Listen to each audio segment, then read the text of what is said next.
Just so cellulose won't get up in this box.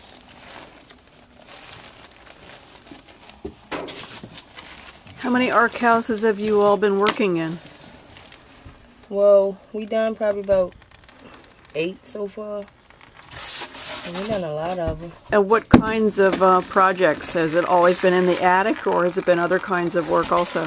No, we do pipe installation. We change the aerators. We change lights. We caulk.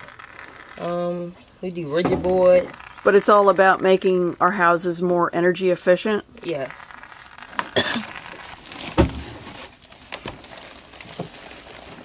So in the case of this house, the biggest problem is here in the attic. Is that the only work you'll be doing here in this house? Well, yeah, for today, that's all the work we're going to do. Because it take a while to prep the attic and load the cellulose. Like doing this stuff is like, it's like real tedious work.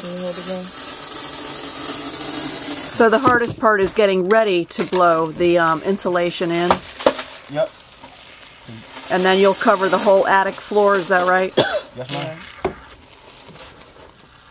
How much difference do you think that'll make for the efficiency in the house? Will it make a big difference? Yeah, a big difference. Like 15 to 20% like difference. 15 to 20% reduction. 15 to 20% reduction. Excellent. People don't know a lot of air come from your basement and your attic, like the little cracks and crevices. So when you spray the cellulose, it packs all the cracks that's in your attic that's making the air flow through your joists of your house. So once we pack the cellulose up here, there's no more air that's going to be traveling down into the attic. And they got vents and stuff up here, so them vents bring air in too. Excellent. Excellent. All right. Thank you, Civic Works. You're a great team. Thank you so very much. Thank you.